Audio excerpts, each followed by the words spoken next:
अब मैं अष्टमों अध्याय का वर्णन करूंगी, जिसमें रक्त बीज के वध का वर्णन है। मैं अणिमा आदि सिद्धिमय किरणों से आवृत भवानी का ध्यान करता हूँ। उनके रंग का लाल, उनके शरीर का लाल रंग है, नेत्रों में करुणा लहरा रही है तथा हाथों में पाश, अंकुश, बाण और धनुष शोभा पाते हैं। ऋषि कहते हैं, चंड और मुंड नामक दैत्यों के मारे जाने तथा बहुत सी सेना का संहार हो जाने पर दैत्यों के राजा प्रतापी शुंभ के मन में बड़ा क्रोध हुआ और उसने दैत्यों की संपूर्ण सेना को युद्ध के लिए कुछ करने की आज्ञा दे दी। वह बोला, आज उदायुध नाम के 86 दैत्य सेनापति अपनी सेनाओं के साथ युद्ध के लिए प्रस्थान करें। कंबु नाम वाले दैत्यों के 84 सेनानायक अपनी वाहिनी से घिरे हुए यात्रा करें। 50 कोटि वीर्य कुल के और 100 धौम्र कुल के असुर सेनापति मेरी आज्ञा से सेनापति कूच करें। कालक, दौहार्द, मौर्य और काल के असुर भी युद्ध के लिए तैयार हों। मेरी आज्ञा से तुरंत प्रस्थान करें। भयानक शासन करने वाला असुरराज शुंभ इस प्रकार आज्ञा दे सहस्त्रों बड़ी बड़ी सेनाओं के साथ युद्ध के लिए प्रस्थित हुआ। उसकी अत्यंत भयंकर सेना आती देख चंडिका को अपने धनुष की टंकार से पृथ्वी और आकाश के बीच का भाग गुंजा दिया। राजन तदंतर देवी के सिंह ने भी बड़े जोर जोर से दहाड़ना आरंभ किया। फिर अंबिका ने घंटे के शब्द से उस ध्वनि को और भी बढ़ा दिया।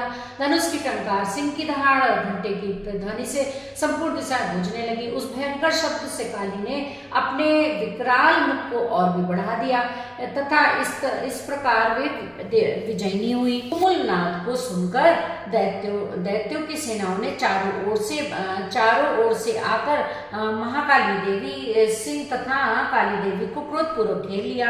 राजन, इसी बीच असुरों के विनाश तथा देवताओं के अभ्युदय के लिए ब्रह्मा, शिव, कार्तिकेय, विष्णु तथा इंद्र आदि देवों की शक्तियां जो अत्यंत पराक्रम और बल से संपन्न थी, उनके शरीरों से निकलकर उन्हीं के रूप में चंडिका देवी के पास गईं। जिस देवता का जैसा रूप, जैसी वेशभूषा और जैसा वाहन है, ठीक वैसे ही साधनों में संपन्न हो उनकी शक्ति असुरों के युद्ध करने के लिए आई।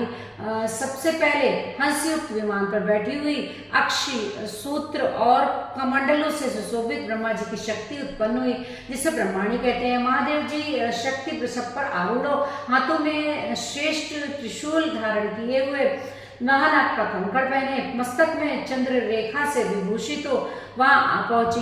कार्तिकेय जी को शक्ति रूपा जगदम्बिका का उन्हीं का रूप धारण किए श्रेष्ठ मयूर पर आरूढ़ हो, हाथ में शक्ति लिए दैत्यों से युद्ध करने के लिए आई। उसी प्रकार भगवान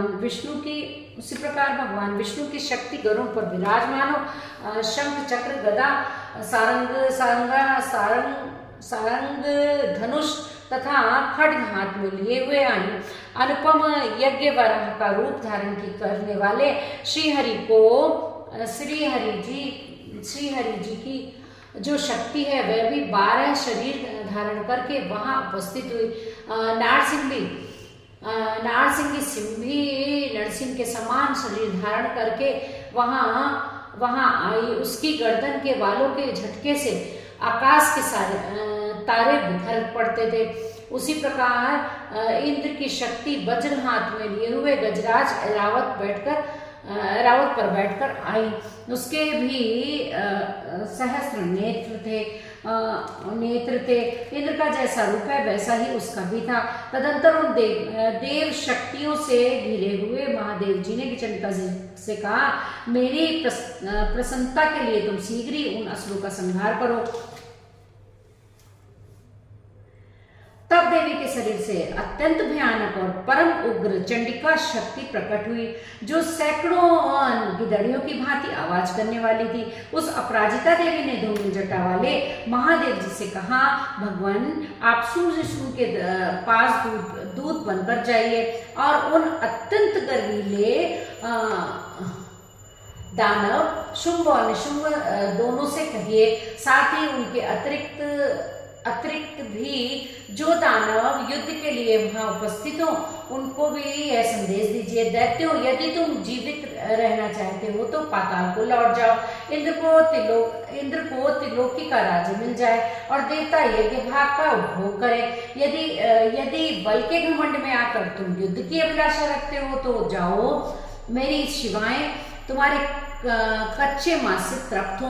चूंकि उस देवी ने भगवान शिव को दूत के कार्य में नियुक्त किया था, इसलिए वे शिव द्युति के नाम से संसार में विख्यात हुई। वे महादैत्य भी भगवान शिव के मुंह से देवी के वचन सुनकर क्रोध में भर गए और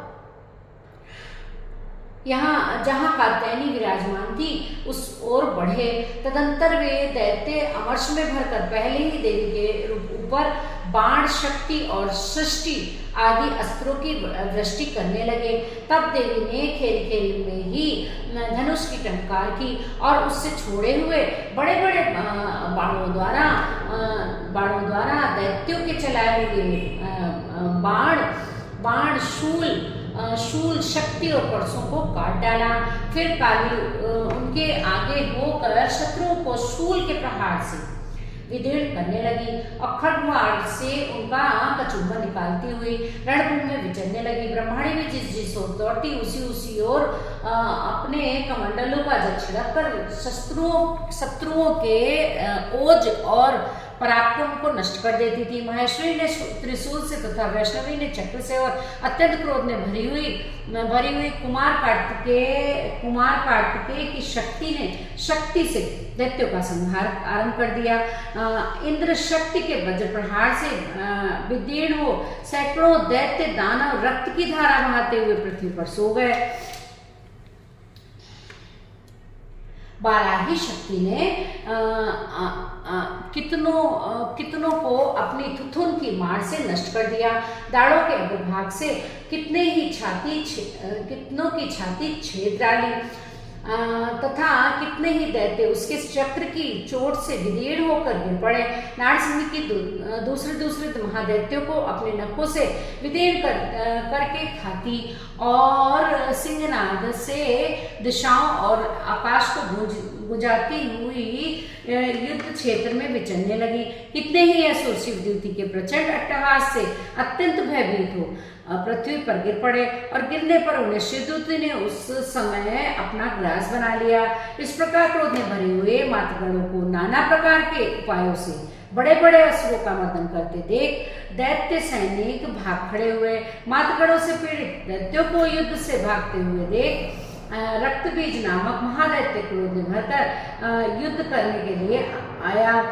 उसके शरीर से जब रक्त की बूंद पृथ्वी पर गिरती तब उसी के समान शक्तिशाली दूसरा महादैत्य पृथ्वी पर पैदा हो जाता।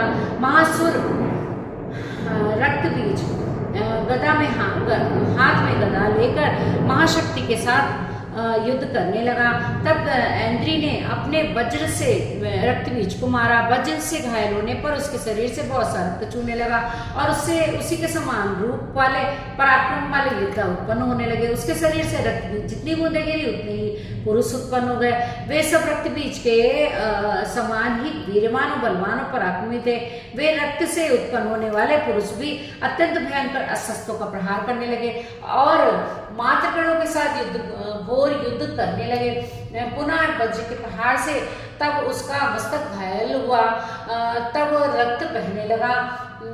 जब उनका मस्तक घायल हुआ तब रक्त बहने लगा और उससे हजारों पुरुष उत्पन्न हो गए। वैष्णवी ने युद्ध में रक्तबीज पर चक्र का प्रहार किया तथा ऐन्द्री ने भी उस दैत्य सेनापति को गदा से चोट पहुंचाई। वैष्णवी के चक्र से घायल होने पर उसके शरीर से जो रक्त बहा और उससे जो उसी के समान बराबर आकार वाले सहस्त्रों महादैत्य प्रकट हुए। उनके द्वारा संपूर्ण जगत व्याप्त हो गया। कौमारी ने शक्ति से बाराही ने खड्ग से और वाष्णी ने त्रिशूल से महादैत्य रक्तबीज को घायल कर दिया। क्रोध में भरे हुए उस महादैत्य रक्तबीज ने भी गदा से सभी मात्र शक्तियों पर पृथक प्रहार किया। शक्ति और शूल आदि से अनेक बार घायल होने पर जो उसके शरीर से रक्त की धारा पृथ्वी पर गिरी, उससे भी निश्चय ही सैकड़ों असुर उत्पन्न हो गए। इस प्रकार इस महादैत्य के रक्त से प्रकट हुए असुरों द्वारा संपूर्ण जगत व्याप्त हो गया। इससे उन महादैत्यों को बड़ा भय हुआ। देवताओं को उदास देख चंडिका ने काली से शीघ्रतापूर्वक कहा, चामुंडे, तुम अपना मुख और भी फैलाओ तथा मेरे रक्तपात से गिरने वाले रक्त बिंदुओं और उससे उत्पन्न होने वाले महादैत्यों को तुम अपने उस उतावले मुख से खा जाओ। इस प्रकार रक्त से उत्पन्न होने वाले महादैत्यों का भक्षण करती हुई तुम रण में विचरती रहो। ऐसा करने से उस दैत्य का सारा रक्त क्षीण हो जाने पर वह स्वयं भी नष्ट हो जाएगा। उन भयंकर दैत्यों को जब तुम खा जाओगी तब दूसरे नए दैत्य उत्पन्न नहीं हो सकेंगे। काली से यूं कहकर चंडिका जी ने शूल से रक्तबीज को मारा और काली ने अपने मुख में उसका रक्त ले लिया। तब उसने वहां चंडिका पर गदा से प्रहार किया, किंतु उस गदापात ने देवी को तनिक भी वेदना नहीं पहुंचाई। रक्तबीज के घायल शरीर से बहुत सा रक्त गिरा, किंतु जो ही वह रक्त गिरा त्यों ही चामुंडा ने उसे अपने मुख में ले लिया।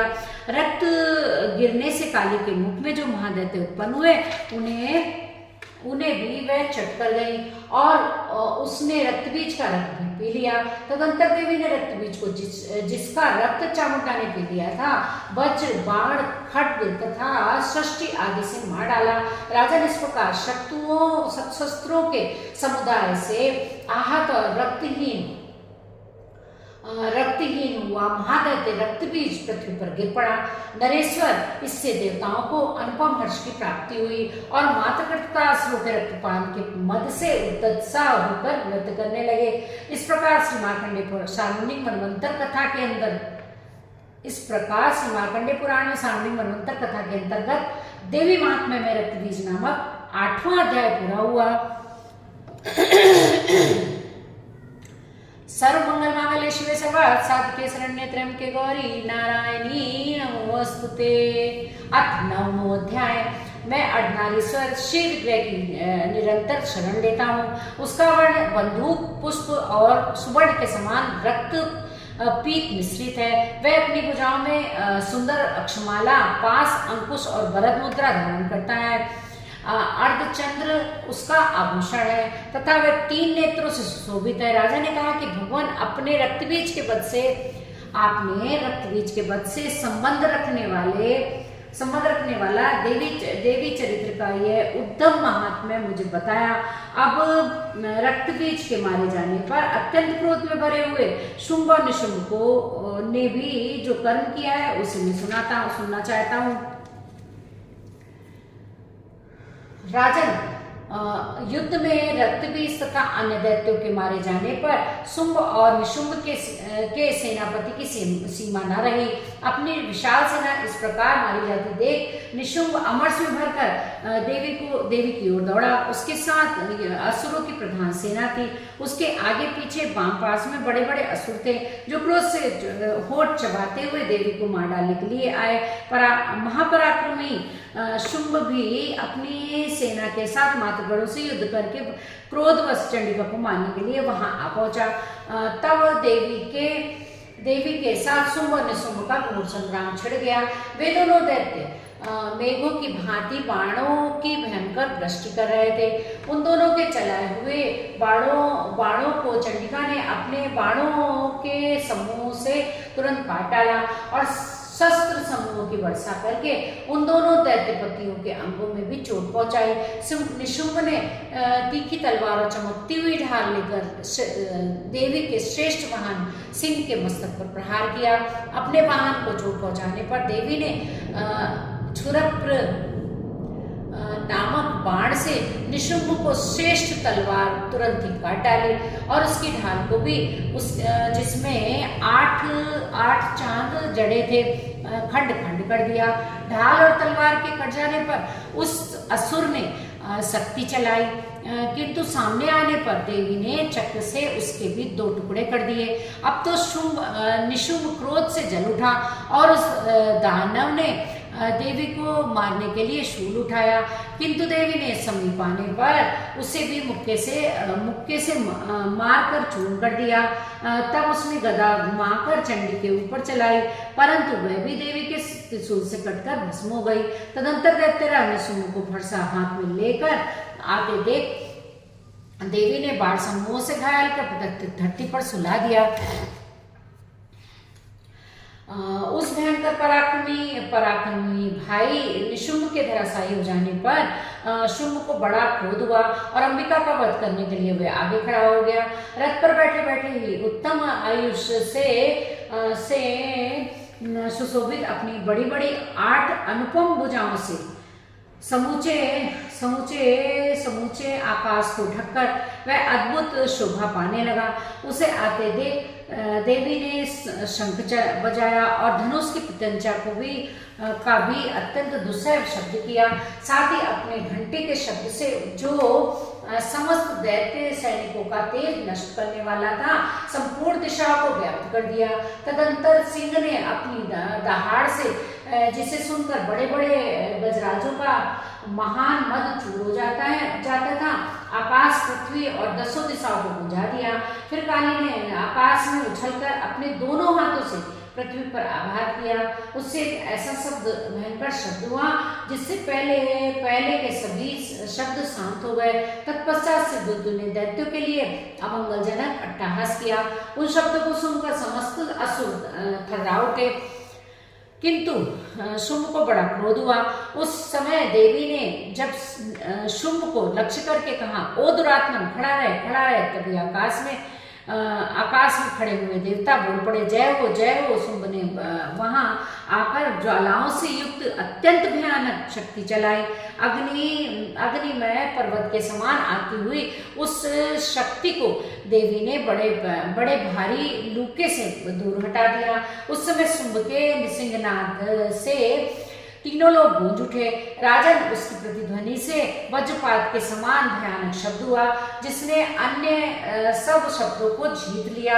शुम्भ के चलाए हुए बाणों के देवी ने और देवी के चलाए हुए बाणों के शुम्भ ने अपने भयंकर बाणों द्वारा सैकड़ों और हजारों टुकड़े कर दिए। तब क्रोध में भरी हुई चंडिका ने शुम्भ को शूल से मारा। उसके आघात से मूर्छित हुआ पृथ्वी पर गिर पड़ा। इतने में ही निशुम्भ को चेतना हुई और उसने धनुष हाथ में लेकर बाणों द्वारा देवी काली और तथा सिंह को घायल कर दिया। फिर उस दैत्यराज ने उस 1000 बाहें फैलाकर चक्रों के प्रहार से चंडिका को आच्छादित कर दिया। तब दुर्गम पीड़ा का नाश करने वाली भगवती दुर्गा देवी ने कुपित होकर अपने बाणों से उन चक्रों तथा बाणों को काट गिराया। यह देख निशुम्भ दैत्य सेना के साथ चंडिका का वध करने के लिए हाथ में गदा लेकर वेग से दौड़ा। उसके आते ही चंडी ने तीखी ढाल वाली तलवार से उसकी गदा को शीघ्र ही काट डाला। तब उसने शूल हाथ में ले लिया। देवताओं को पीड़ा देने वाले निशुम्भ को शूल हाथ में लिए हुए आते देख चंडिका ने वेग से चलाए हुए अपने शूल से उसकी छाती छेद डाली। शूल से विदीर्ण हो जाने पर उसकी छाती से एक दूसरा महाबली और महापराक्रमी पुरुष खड़ी रह कहता हुआ निकला। उस निकलते हुए पुरुष की बात सुनकर देवी ठठाकर हंस पड़ी और खड्ग से उन्होंने उसका मस्तक काट डाला। फिर तो वह पृथ्वी पर गिर पड़ी। तदंतर सिंह अपनी दाढ़ों से असुरों की गर्दन कुचलकर खाने लगा। यह बड़ा भयंकर हृदय था, यह बड़ा भयंकर दृश्य था। उधर काली तथा शिवदेवती ने भी नान्य दैत्यों का भक्षण आरंभ किया। कौमारी की शक्ति से विलीन होकर कितने ही महादैत्य नष्ट हो गए। ब्रह्मांडी के मंत्रपूत जल से निस्तेज होकर कितने ही भाग खड़े हुए। कितने ही दैत्य महाश्वरी के त्रिशूल से छिन्न छिन्न हो धराशायी हो गए। बाराही के तुतुन के आघात से कितनों का पृथ्वी पर कचुम्बन निकल गया। वैष्णवी ने भी अपने चक्र से दानवों के टुकड़े टुकड़े कर डाले।